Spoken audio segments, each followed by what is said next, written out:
buenas a todos. En este video vamos a revisar los conceptos de corriente y voltaje. Las temáticas a abarcar en este video son las siguientes: concepto de carga, concepto de corriente, concepto de voltaje y voltaje AC y DC. Concepto de carga. Como todos sabemos, la materia está formada por pequeñas partículas denominadas átomos, los cuales tienen subpartículas denominadas electrones, a los cuales se les refiere como portadores de carga. De tal forma, un átomo que tiene exceso o déficit de electrones se puede decir que está eléctricamente cargado.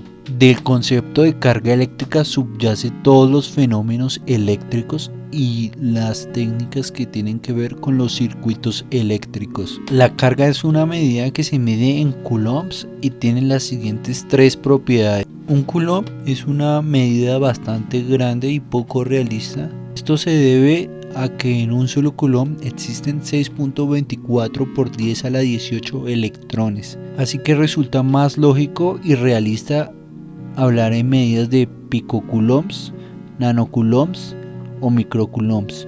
Otra propiedad de la carga es que esta está cuantizada, o sea que existe en la naturaleza solo en múltiplos enteros de la carga del electrón. Concepto de corriente. Si conectamos una batería a un alambre, el resultado es que las cargas negativas que están dentro del alambre van a empezar a fluir. Si nos fijamos en la polaridad de la batería, podemos ver que los electrones fluyen desde el polo negativo hacia el polo positivo. No obstante, existe una convención universal en la cual los electrones fluyen hacia la dirección opuesta, o sea, desde el polo positivo hasta el negativo. Esta convención fue propuesta por primera vez por Benjamin Franklin. Ahora vamos a pasar a mirar la definición de corriente. La corriente se puede ver como el flujo de carga que hay en el tiempo, o como un tipo de velocidad, sabiendo que la velocidad se define como distancia sobre tiempo. En vez de ser distancia sobre tiempo, va a ser carga sobre tiempo. Utilizando el símbolo matemático para hacer definiciones, podemos decir que la corriente se define como la derivada de la carga con respecto al tiempo. Esta definición es muy similar a la definición de velocidad. Cabe aclarar que si no se está familiarizado con la definición de derivada, en principio no va a ser muy problemático, ya que para resolver circuitos simples en DC no se necesita usar derivadas o algún tipo de cálculo diferencial o integral. Volviendo a la definición de corriente, también como se puede definir la corriente de manera matemática, asimismo se puede definir la carga de manera matemática. Como la corriente es la derivada de la carga con respecto al tiempo, la carga va a ser la integral de la corriente con respecto al tiempo. Ahora pasemos a la definición de voltaje.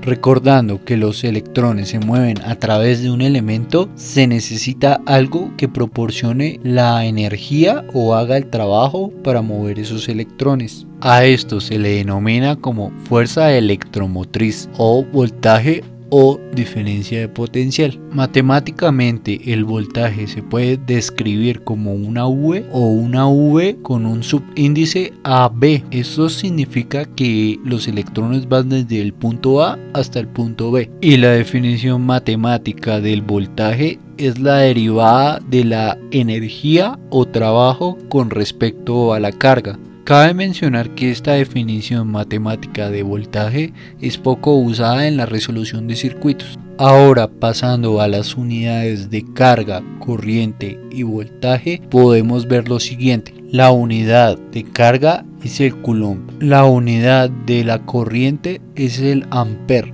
que es un coulomb sobre segundo. Y la unidad del voltaje es el voltio, que es un joule sobre coulomb. Y finalmente vamos a ver las diferencias entre voltaje AC y voltaje DC. El voltaje DC es el voltaje que permanece constante en el tiempo, o sea que no varía su valor. En el contexto, esta clase de voltaje se puede encontrar en las baterías o en la salida de un cargador de celular. Por el contrario, el voltaje AC, cuyas siglas significan en inglés corriente alterna, es el que varía en el tiempo. Este suele tener bastantes formas de variar en el tiempo. Puede ser sinusoidal, rectangular o de rampa, o cuadrado o de alguna otra forma. El más común suele ser el sinusoidal.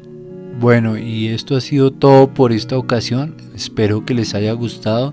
No olviden comentar si tienen alguna duda o inquietud, y en siguientes videos vamos a desarrollar algunos ejercicios que tienen que ver con los conceptos de estas definiciones y posteriores temas que serán potencia y la convención pasiva de signos más a fondo. Saludos.